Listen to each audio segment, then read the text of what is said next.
Hello hello. அண்ணா, நான் Charles பேசுகிறேன் சென்னையிலேருந்து. எப்படி இருக்கீங்க? வணக்கம் வணக்கம். நல்லா இருக்கேங்க, நல்லா இருக்கேன். நீங்கள் நல்லா இருக்கீங்களா? வணக்கண்ணே, நல்லா இருக்கேன். அப்புறண்ணே, உங்கள் அனுமதியோட இந்த காலை வந்து ரெக்கார்ட் பண்ணிக்கிறேன். நம்ம சேனலில் போட்டு விட சொல்லுங்க போகிறேன். சொல்லுங்க. ஆனால் இப்போ அந்த 25ஆம் தேதி ஒரு கூட்டம் வந்து ஜான் ஜெபராஜ் கைதை கண்டித்து போலீஸ் டிபார்ட்மெண்ட்ல தப்பா வந்து போட்டாங்க, பொய் கேஸுன்ட்டு போராட்டம் நடத்த போறாங்க. அதுக்கு வந்து அவங்க பர்மிஷன் கேட்டிருக்காங்க போல இருக்கு. நம்ம கோவை போலீஸ்ல வந்து கொடுக்கல. அப்புறம் நீங்க வந்து ஒரு லெட்டர் வந்து கொடுத்துருக்கீங்க. அனுமதி கொடுக்க கூடாது, ஆட்சேபனை தெரிவிக்கிறோம். அப்படி அனுமதி கொடுத்தா நாங்க வந்து மகளிர் அமைப்புகளையும் சமூக ஆர்வலரையும் திரட்டி அந்த இடத்துலயே போராட்டம் நடத்தோம்னு சொல்லியிருக்கேன். அது என்ன காரணம்? நீங்க கொடுத்ததுக்கான நோக்கம், அதோட இதுல உள்ள ஒரு இன்ஃபர்மேஷன் அது என்ன மாதிரின்னு?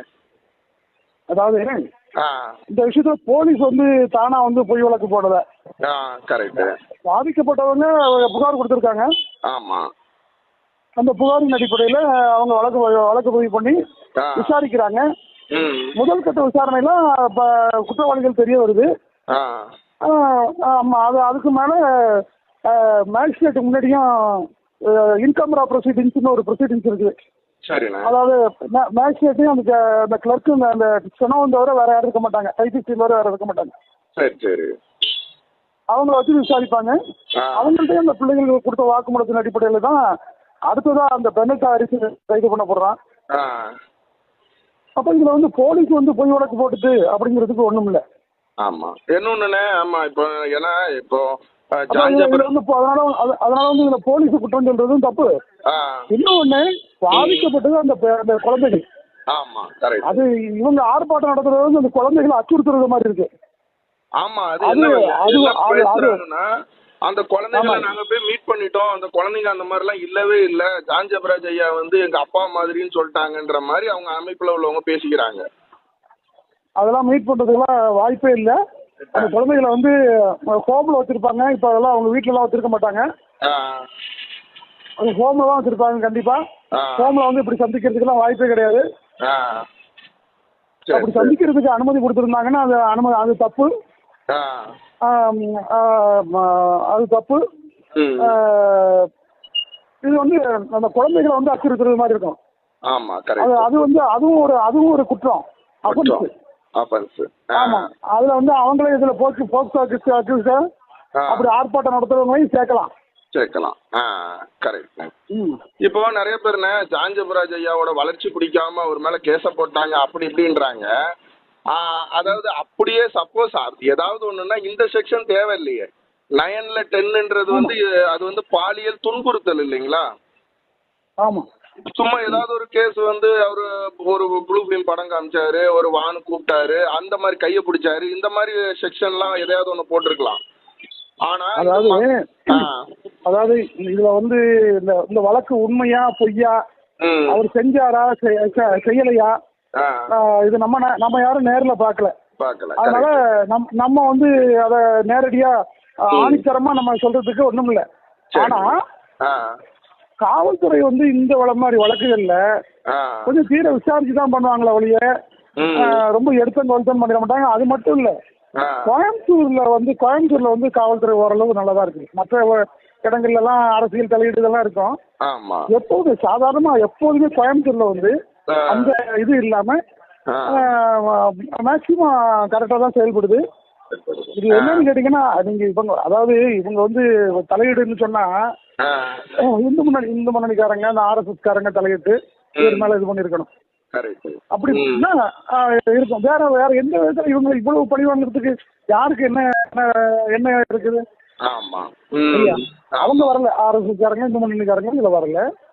அப்படி இருக்கும்போது இதுல வந்து போலீஸுக்கு என்ன தனிப்பட்ட இன்ட்ரெஸ்ட், இவனால என்ன போலீஸுக்கு இடத்துல இல்ல. அப்படியே அவங்க பொய் வழக்கு போட போறாங்க. எந்த அரசியல் தலையீடும் இல்ல இதுல. யாருமே இதுல வந்து இது பண்ணல. இவ்வளவுதான். அதாவது சாதாரணமா இந்த வழக்குகளுக்கு இந்த துன்புறுத்தல் சொல்றாங்கல்ல, இதுக்கெல்லாம் 30 நாள் 35 நாளுக்குள்ள எல்லாம் பெயில் கொடுத்துருவாங்க. வெயிலே கிடைக்காதுன்னு ஒண்ணும் இல்ல. அதுங்களா, இந்த கோயம்புத்தூர்ல இருந்து ஒரு வக்கீல் எழுதிட்டு இருக்காரு, இதை என்னமோ எழுதிட்டு இருக்காரு, அவருக்கு தெரிஞ்சதை அதெல்லாம் விடுங்க. ஆனா அது பெய் கிடைக்காது இல்ல, ஒரு 30 நாள்லாம் கிடைச்சிரும். ஆனா இவனும் சும்மா வந்து இந்த இந்த ரெண்டாவது இப்ப கள்ளக்காதலி ஒருத்தர் இருக்காரு இல்லையா,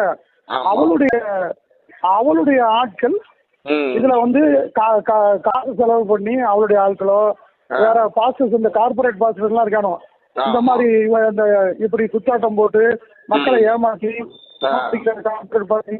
அவங்களெல்லாம் செலவு பண்ணி வாடகைக்கு ஆட்களை பேச வைக்கிறாங்க.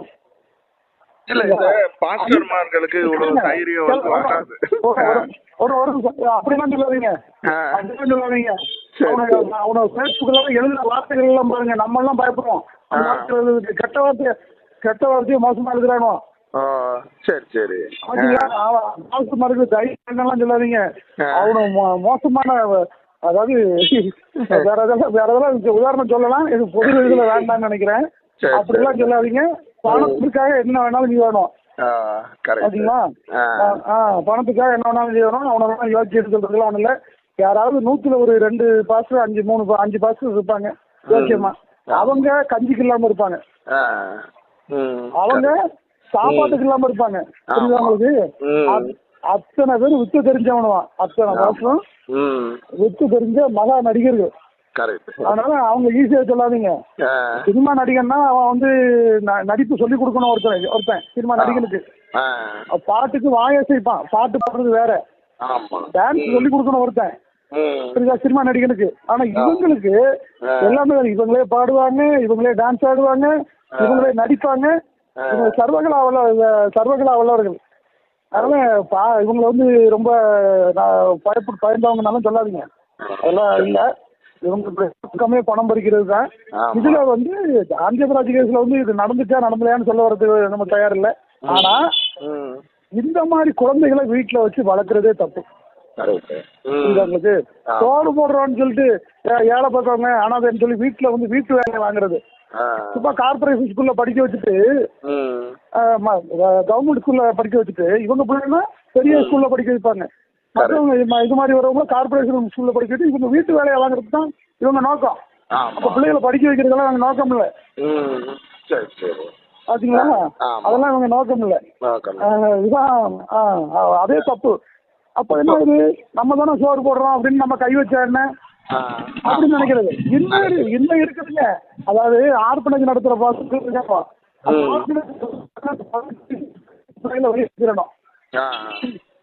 பாத்தீங்களா? 18 வயசுக்கு பிறகு கோயம்புத்தூர்ல நான் அடையாளம் காட்ட முடியுங்க. 18 வயசுக்கு பிறகு வீட்டு வேலையை செய்ய வச்சுக்கிட்டு பாஸ்டர்மார் இருக்கிறா, இவங்க வீட்டுல தங்க வச்சு பெரிய வெளியிடங்கள்ல வேலை பார்க்க விட்டு அந்த சம்பளத்தை வாங்கி இன்னும் தின்னுகிட்டு இருக்கிற பாஸ்டர் இருக்கிறாங்க கோயம்புத்தூர்ல. புரியுது உங்களுக்கு? அதெல்லாம் எவனுமே பொதுநலத்தோட இல்ல, அதெல்லாம் அந்த காலத்துல முடிஞ்சு போச்சு. அத்தனை பேர் எதுல காசு பார்க்கலாம், எதுல சுரண்டலாம், இதுதான் நோக்கம் உணவுக்கு. ஆமா. இப்போ நம்ம கமிஷனர் ஐயா ஒரு பேட்டியில சொன்னாங்க 164 வந்து எடுத்தாச்சு. அப்ப நீதிபதி ஐயா முன்னாடி வந்து அந்த பிள்ளையிலே வந்து ஸ்டேட்மெண்ட் கொடுத்துட்டாங்க. அப்புறம் என்ன, அதான விஷயம். அப்ப போலீஸ் வந்து பொய் கேஸ் போடல தானே அர்த்தம். கரெக்ட். ஆமா. இன்னொன்னு கமிஷனர் ஐயா சொன்னாங்க, இது வந்து நாங்க இந்த இன்ஸ்பெக்டர் லெவல்ல கூட நாங்க விசாரிக்க மாட்டோம், எல்லாமே வந்து அதுக்கு மேல உள்ள லெவல்ல தான் விசாரிப்போன்ற மாதிரி சொன்னாங்க. இத விசாரிக்கிற டீம் எல்லாம் நல்ல போலீஸ்காரங்க, நல்ல போலீஸ் ஆஃபீஸர் டீம். சரி சரி. அவங்க எல்லாம் இந்த மாதிரிலாம் தப்புக்கெல்லாம் போக மாட்டாங்க, எனக்கு தெரியும், பர்சனலா தெரியும். சரி சரி. ஆமா. அப்புறம் என்ன சாக்ரட்டிஸ், இப்ப நீங்க ஒரு அட்வொகேட்டா இருக்கிறதுனால எனக்கும் பல பேருக்கு இந்த ஆடியோ வீடியோல பாத்துக்கிட்டு இருக்கவங்களுக்கும் ஒரு சந்தேகம் இருக்கு. என்னன்னா, இப்ப வந்து பெனடிக் மேல வந்து ஓகே, அந்த 17 வயசு பொம்பளை பிள்ளை மட்டும் கம்ப்ளைண்ட். ஆனா ஜான்ஜபராஜ் மேல வந்து 2 பிள்ளை, ஒன்னு 14 வயசு பிள்ளை, ஒன்னு 17 வயசு பிள்ளை. இது எப்படி தனித்தனியா விசாரணை வருமா, தனித்தனியா தீர்ப்பு வருமா, தனித்தனி எஃப்ஐஆரா, எந்த மாதிரி? இல்ல ஒரே வழக்குல தான். ஒரே வழக்குல தான் வரும். ஒரே வழக்குல தான் வரும். ஓ, ஒரே வழக்கு தான், ஒரே விசாரணை, ஒரே தீர்ப்பு தான். ஒரே தீர்ப்பு தான். சரி சரிங்க. அப்போ இந்த போராட்ட குழுக்கள் இவங்க எல்லாம் வந்து பண்ண வந்து ஜான்ஜபராஜ் கிடைக்கிற பெயிலும் கேன்சல் ஆகும், கரெக்டுங்களா? இன்னொன்னு சொல்லட்டுமா? முகநூல்ல போட்டுக்கிட்டு இருக்கானோ போராட்டம்ட்டு. ஆ, இன்னும் ஆமா. போராட்டத்துக்கு அனுமதி கேட்டு அவனை யாரும் மனு கொடுக்கல. இல்ல நேத்து கொடுத்துருப்பாங்க போல இருக்கு. கொடுத்துட்டு இன்னைக்கு தந்தி டிவில வந்துச்சு. இல்ல ஆ, வந்துச்சா தெரியல. ஆமா, ஆமா. நான் கொடுத்துருந்தேன். நான் நேற்று ஆட்சேபனை தெரிவித்து கொடுத்தது வரைக்கும் அவங்க வரல. நேற்று ஒரு 12 மணிக்கு நான் கொடுத்துருப்பேன். அது வரைக்கும் அவங்க பெடிஷன் கொடுக்கல. இல்ல அவங்க என்ன பேட்டி கொடுத்துருக்காங்கன்னா, இந்த மாதிரி நாங்க போலீஸ் ஸ்டேஷன்ல கொடுக்க போறோம். ஒருவேளை அவங்க அனுமதி கொடுக்கலனாலும் நாங்க வந்து நடத்துவோம், இந்த போராட்டம் நடைபெறும் அப்படின்ற மாதிரி அமைப்புல இருந்து சொல்றாங்க.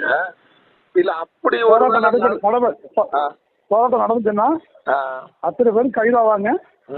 சரி. என்ன வெயில் வந்து இன்னும் லேட் ஆகும். ஜான் ஜெபராஜுக்கு லேட் ஆகும். இவங்க கைது ஒண்ணும் இல்ல. இவங்கள ஒரு கல்யாண மண்டபத்தில் அடைப்பாங்க. இவங்களுக்கு விளம்பரம். ஆனா ஜான் ஜெபராஜுக்கு நல்லது பண்றதா நினைச்சிட்டு திரும்ப திரும்ப அவரை தான் படுகொலியில தள்ளுறாங்க. பாதிக்கப்பட்ட நானும் வச்சு திரட்டி நீதிமன்றத்துல வந்து பெயில் கொடுக்க கூடாதுன்னு தெரிவிச்சுங்க. கரெக்ட். ஆமா. இப்போ பெயில் கொடுக்கும்போதுன்னு நீதிபதிகள் வந்து இன்ஸ்பெக்டர் அவங்க எஃப்ஐஆர் போட்டவங்ககிட்டயோ இல்ல வெளியே டிபார்ட்மெண்ட்ல விசாரிப்பாங்க இல்லைங்களா? இவரை வெளியே விட்டா சாட்சியை கலைப்பாரா, இந்த மாதிரி பிரச்சனை இருக்குங்கும் போது அப்போ ஜான் ஜெபராஜ் போலீஸ் ரிப்ளை கேட்பாங்க. போலீஸ் ரிப்ளை இதெல்லாம் சொல்லுவாங்கல்ல, இந்த மாதிரி போராட்டம் நடத்துறாங்க, அவருக்காக டீம் சேர்றாங்கும் போது அவருக்கு டிலே ஆகும், இல்ல கிடைக்காம கூட போயிடும். ஆமா. சரி சரிண்ணா. அப்போ உங்க பங்கு நல்லா, நீங்க இன்னும் நிறைய இந்த மாதிரி கிறிஸ்தவத்துல உள்ள முறைகேடுகள் சீர்கேடுகள் அதெல்லாம் கலைஞ்சிக்கிட்டு வரீங்க. வாழ்த்துக்கள். ஆனா நம்மளுக்கான உங்களை வந்து உங்களுக்கு வந்து இந்த திருச்சபைகள் காலி பண்ணணும், இந்த மாதிரி கிறிஸ்தவம் நாஸ்தி பண்ணணும், அந்த மாதிரி நோக்கத்துக்காக நீங்க எதுவும் பண்ணல, கரெக்டுங்களா? இல்ல இல்ல இல்ல இல்ல இல்ல. என்னுடைய முகநூல் பதிவு எல்லாம் பாருங்க, யாரையுமே தனிப்பட்ட முறையில் டார்கெட் பண்ணி எழுத மாட்டேன். பொதுவா உள்ள குற்றச்சாட்டுகள் எழுதுவேன். இவனுக்கு என்ன கோபம்னா, இந்த கள்ளக்காதலியோட பேரை முதல்ல வெளியிட்டது நான் தான்.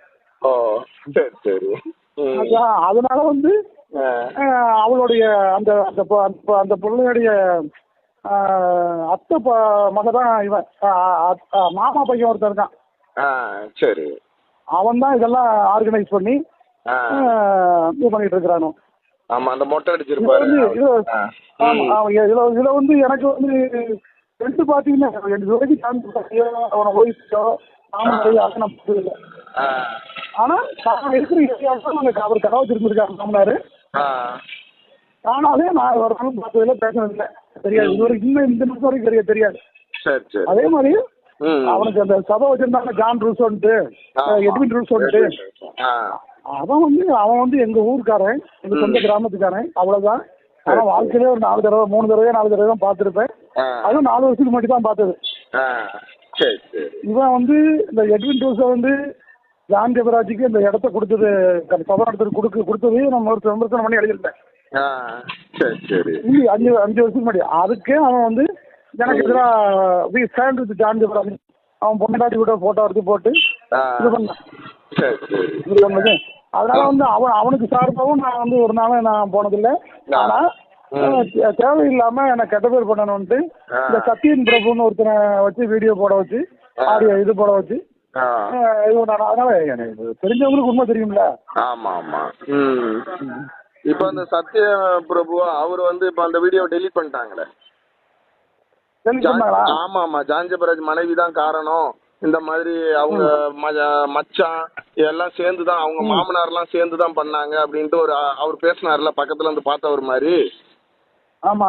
ஜான் ஜெபராஜோட மச்சான், அதாவது ரீமாவோட கூட பிறந்த தம்பி கைதான உடனே எனக்கு குழப்பம் வந்துருச்சு. ஏன்னா அவங்களுக்கு பிளான் பண்ணா சொந்த தம்பிய பெத்த பையனை எப்படி உள்ள வைப்பாங்க அப்படின்னு வந்த உடனே இப்ப அவர் வந்து நானும் அவன் மேல புகார் கொடுத்தேன்ல, என்ன பத்தி என்ன தேவையில்லாம எழுதுனால. ஆமா ஆமா, பார்த்தேன். அதான் அந்த வீடியோவே டெலீட் பண்ணிட்டாங்க. அது 3 லட்சமா பேர் போல இருக்கு. ஆமா ஆமா, அந்த சேனல்ல இருந்து டெலீட் பண்ணிட்டாங்க. சரிண்ணே.